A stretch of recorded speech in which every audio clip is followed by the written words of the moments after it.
Hey friends, we are looking at the Alchemist's Moving Castle by Lumibricks. This is set number L9103 with 2,690 pieces. And what you're seeing here is the castle, and it comes with 3 characters, and it also has a side build over there. And in this video, we're going to zoom in. We'll take a closer look at all the different features. We'll look at how the lighting works. There's a surprise there with the lighting. We'll look at how the different features work. There's things that move. And we will also look at the side build, which also has a little bit of movement. And we'll take a closer look at the 3 characters too. But starting off, let's just do a 360 here so that you can see the entire structure. It is multiple stories tall, and you have access to the interior. They've built out most of that interior. There's a ramp up front that we're going to open up, and there are legs, so it's actually on 4 legs, and as you can see, it's actually got some helper support there at the bottom there. But it is a full 360 with balconies in the back. It's got balconies on the inside. It's got kind of an open 2-floor interior as well. A lot of interesting stuff that we're gonna dive into. Okay, so let's take a closer look. Starting on the ground floor, there is a mechanical character that is linked and supported by the castle using this mixel ball joint. And this character, I think of it as maybe, well, it's called the Automaton. It's got a top hat, it's got a teacup. I think of it as maybe the ground support robot that greets people that have come to the door. He reminds me a little bit of that eye that comes out of the front of Jabba the Hutt's gate that just greets different people. And maybe he's part security guard, maybe he's also partly a maintenance robot. And you know he's a robot because he's got one of these keys that turn and wind him up on the back of him. And he's a little bit built like a bird, or maybe like a vulture as well. All right, and then right here in front, we've got a big, massive door, and this door is the ramp, and it folds down. And once it's down, you see it's got a lot of orange to it, and almost looks like a big tongue that hangs out. And the castle itself, in the instructions, is described as a organic, like a body or a creature with a heart and with legs and veins, that kind of thing. So maybe this is intentional for it to look like a tongue that's sticking out. What it exposes are stairs that lead up to the 2nd level. And you can see in here, there is a light that is pulsing. That's one of the pulsing lights that kind of keep it feeling alive. As we turn around, you'll see this first chamber here, and there's 2 lights there. One that keeps things interesting right above it, and then there's another light downward facing at that crystal. There's a little blue crystal inside. So you can think of this as all being underwater in some sort of a special liquid. And maybe this is one of the fuel sources for this castle. And looking down here, you'll see one of the 4 legs. The legs are nicely built up. They use these fender pieces to almost make it look like it's armored, and it has some additional, almost like making it really beefy looking, you know. And it's got these toes. Each of the legs has 2 toes that makes it look as though it's splayed out and is very nice and stable. Something I didn't know about this set when I was looking at the photos is it's not actually held up by the legs.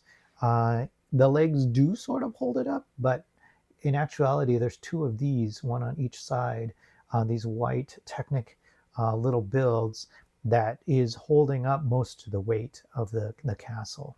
And I don't know, and I'll show you the other one over here.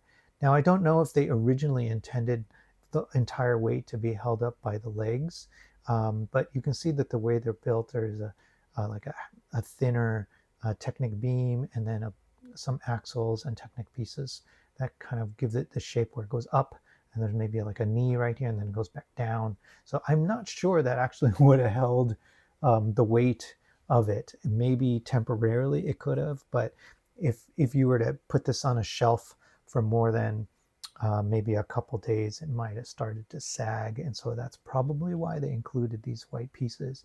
And those white pieces actually can fold out of the way. So if you really wanted to, you could, you know, I just folded it one notch right there, and then I could fold it again. So if you really wanted to, you could fold them out of the way, and it's holding it up okay. I see that it's starting to sag a little, but you don't necessarily need them.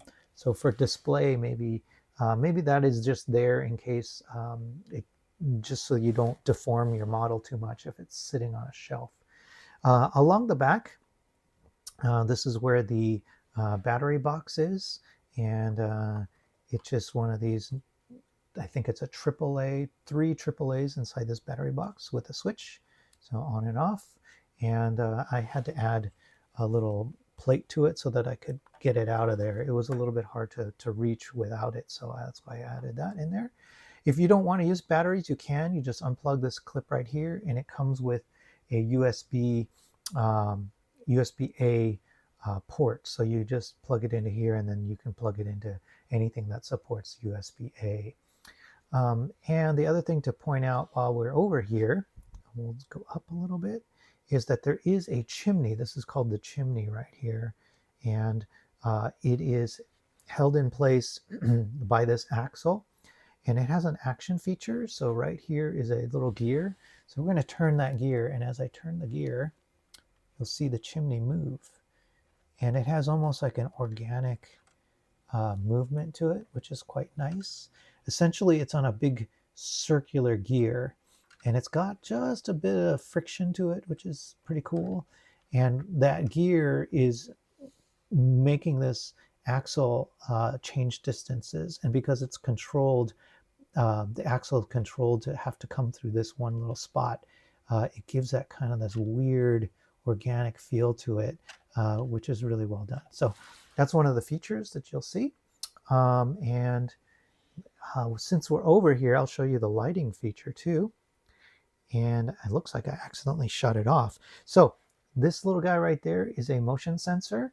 And when I put my hand over it, a bunch of lights will come on. So we'll do that again. Off and then on. So there's actually quite a few lights controlled by that one sensor. So there's at least 3 here, 4, 5th one in there, a 6th one up in here, and then on the inside there is like a incubator on the inside that is also got at least 1 light. So it's got quite a few lights that are all controlled by that one little sensor. And if you watch my unboxing video, I have a closer look at the little wire, the little component that the sensor is on, and you can see how that works. But it's nicely hidden in there, and it's a nice little feature where you just move your hand over it and it reacts to you. It's a cool innovation. And then as we go up a little bit, we're going to see what almost looks like a jet engine, you know, right here with this barrel up front. I think these might be from elves, these little like balcony pieces, or curved balcony pieces. A lot more gold. This is gold. This is gold. These are all gold. Where these little meters are is gold. And then these like car grill pieces are also gold. And so you can think of this as maybe it's the power plant for the castle. It's got a little bit of smoke coming off of it as well. Yeah, and then there is a balcony. So that's what we're seeing here. It's got 1 door, and that door also has one of these wind-up pieces on the back of it, or sorry, for the front door. And you see these little whips that are used as decorations. And coming around, you'll see the door, a big side door, like almost a side access door. And that actually is controlled by a gear right here.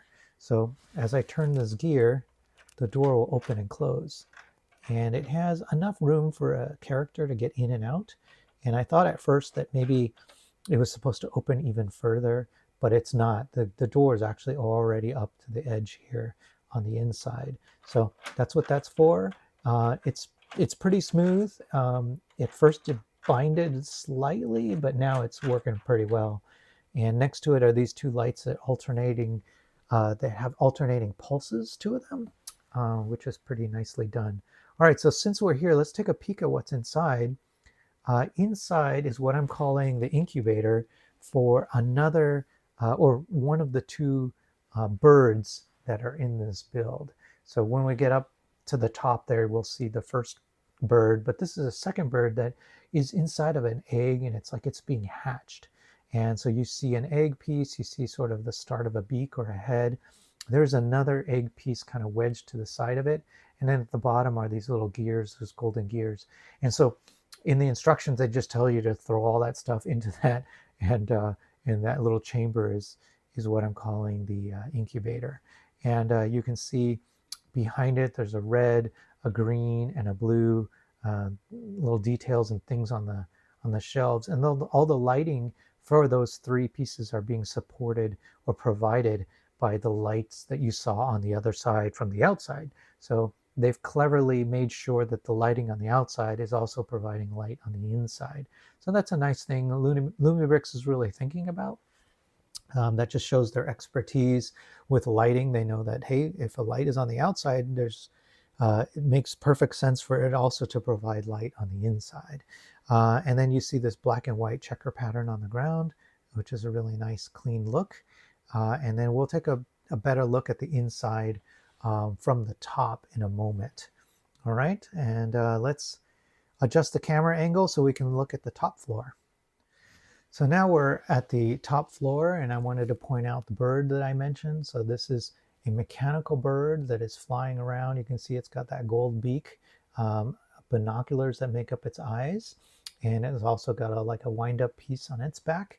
So I think of this as a drone, maybe a support drone for the castle. As the castle is moving around, it may need a spotter or maybe a scout, or maybe it goes and does some errands and picks some things up. But it is smart to have a flying creature that helps you out.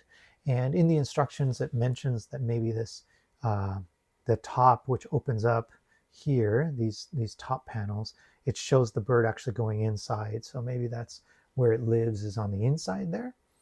I appreciate these nice little windows. They're intentionally open right on the bottom of each of them. Nice little smoke coming out of one of the vents. And then over here in the back is a diagonally built, like it's almost like a architectural piece that juts out on a triangle. And you can see there is a lit object under glass on the other side of it. And this entire area on the inside is a small balcony, maybe that the alchemist, or maybe the other character, the visionary character, is able to like hang out and read. So there's one more balcony on the outside here. There are two doors that open to the interior. More glass, and then this brown piece you're seeing there is actually a bookcase. And then as we go around, you'll see there's additional decorations. You can see the sconces on the inside. There's more glass here letting a lot of light in. And then there's a vent as well right there. And one of these pipes leads to this, which I think of as maybe it's a speaker of some kind. So again, if the theme of this castle is that it's alive, then yeah, it makes sense that it would have a mouth and something, maybe even has eyes. Maybe the eyes are the birds. I don't know. So see how far you want to take that concept. All right, but I do love that they have lots of light that comes in. This entire section here is a lot of light coming in from here. And down here you see these windows that actually go into the interior that almost remind me a little bit of like an old sailing ship. And I think we looked at the vent already there, and the way that the interior looks, and we'll take a look in a moment, a better look, but essentially there's a small balcony here, and then this main floor is a double height floor that opens all the way up to the very top. And so it creates a really large space that has a lot of light and a lot of ambience. And then here's essentially the front of it, built up at these interesting angles and with these curved pieces. They did a pretty good job. And then they used these quarter spherical pieces to almost create like a forehead there for the very front of it. And I appreciate the use of this light with these trans blue pieces, make it look as though there is energy flowing through these particular pipes. Good use of this kind of chrome silver color too. You see that throughout. And then we've got a little bit of like smoke coming from one of them, one of those little exhaust areas, and then another smoke coming from there as well. So really nice steampunky type vibes. One more chimney with these barrel pieces. And as far as the roof goes, it is built up with these, I don't know where these panels were first introduced. It might have been one of the Lego games, but they're held together with this 1x6 tile, and they all can fold open. They're a little bit finicky because there's not a lot of points of connection. And then these almost like, I don't know what these are, tentacle pieces, they're pretty finicky as well. The OCD in me is always trying to line them up just right, and they're never lined up just right. But yeah, you can open all those up if you want and have the bird fly into it. All right, let's move the camera one more time. Okay, so I've lifted the roof off. Here's what it looks like. The bottom of the roof is mostly Technic, pretty strong, and it just sort of rests in place. There are a couple of studs you can click it to if you are clever. And then on the inside, you'll see that most of this third floor is empty and opens up to the bottom. We'll start with that balcony that I pointed out earlier. So there's this red armchair right there, and I like to think of that as maybe where the visionary hangs out. He's got two sconces for him. He's got a bookcase, and then on the floor of that balcony is like a rug, a really nice decorated rug. Of course, with Lumibricks, modern Lumibricks sets, they're all printed pieces, so no stickers here. There is some sort of like maybe a basin with an object on the inside there next to gold railing. It's interesting, the railing doesn't go all the way down, so maybe they intended for you to be able to have a character get access through there, but I don't really see a ladder or anything like that. On the other side of that balcony, you'll see an area to where the character can write. There's a little pen and a quill, another object off to the side like a jar, and then you can see a glimpse there of the blue lighted gem that's under glass over there. And then let's go down just a bit. You'll see there is a clock right there, and it's right above the balcony entry on that side. It's interesting that they have this part of the gears from that outside are like jutting inward. That's pretty neat. And then some of the other stuff on that lower down, now we're looking at the second and first floors. You know, there is a machine definitely down there that has some smoke, and then there is some sort of a book that's on an easel or a stand there. And then you've got 3 jars, and each of those jars has a symbol on the top of it. So maybe only the alchemist truly knows what those are for. And then from here, let's see if we can get a good view of the incubator that I mentioned. So here we are kind of dead on. Let's see if we can get it to focus. Go down like that. There we go.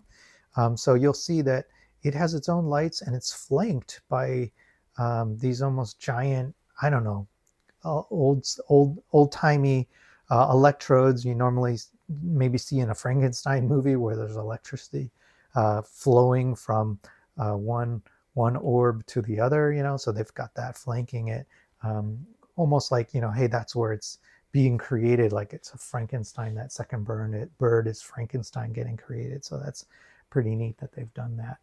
And then from here, you can get a straight shot down all the way down the stairs. So from the balcony, you could actually send a character all the way straight down through the castle, out the front steps, and then right out the front ramp.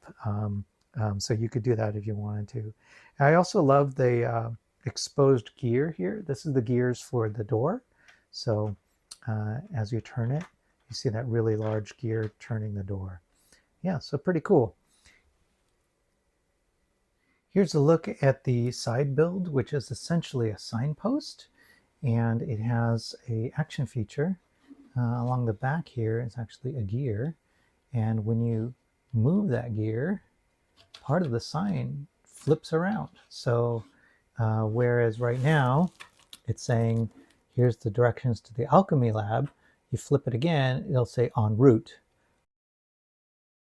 Here's a look at the 3 characters that the set comes with. You get an alchemist. I believe that's who that is in the center. He's got the hood. He's got a bit of a mask. So he's the most mysterious looking. I really like his vest and his outfit. A lot of rivets and things on his top. And then next to him, this character I don't think is named, but I think we see him or somebody like him in other steampunk sets from Lumibricks. And he's probably the guy with the money and the vision that is helping keep this castle moving. And so I'm thinking that these 2 characters probably live on that castle full time and are maintaining it, keeping it running. And then the instructions do mention a young man who stumbles upon the moving castle. So maybe that's this young man right here. And once he discovers the moving castle, maybe he writes about it. Maybe that's the book that he's holding, is what he writes about his experiences encountering this magical castle. As far as the backs of these characters, there's not really much detail on any of them. So you can see that. And yeah, there you go. That's a look at the 3 characters. So my final thoughts on this set are that I really like it. I think that they went in an unexpected direction by making a castle on legs that can move around. Adds a lot of opportunity to come up with a story for why this thing exists, where it's going, what its purpose is, how it keeps itself alive and sustained. So I think that's really wonderful. And then it also looks great on display. Lots of lights that keep it looking alive. Some of the lights pulse. There's a lot of features to play with as well. And the verticality is very welcome. I compared this earlier to the ore factory, which is very wide and low. And this is the opposite of it. It's tall and it's skinny and it goes very vertical. And as a result, I think will display really well in your steampunk collection. And it doesn't have to be locked in like a building would be locked in into a 32 by 32 inch or stud base plate. Instead, you can put it anywhere. You could put it on a mountain. You could build yourself a little grass field and have it in the grass field. You could just have fun with it. You could move it around from time to time because it is a castle that is got agency. It's moving around. It's doing its own thing. And yeah, it's there to just for you to enjoy, and you can have fun and just let your imagination run wild. All right, there you go. I hope that was helpful. And if you like the video, please hit like. Subscribe if you could. That helps me out a lot. It helps me keep making videos like this too. And I hope you got to see everything that you wanted to see about this really cool set. Thank you.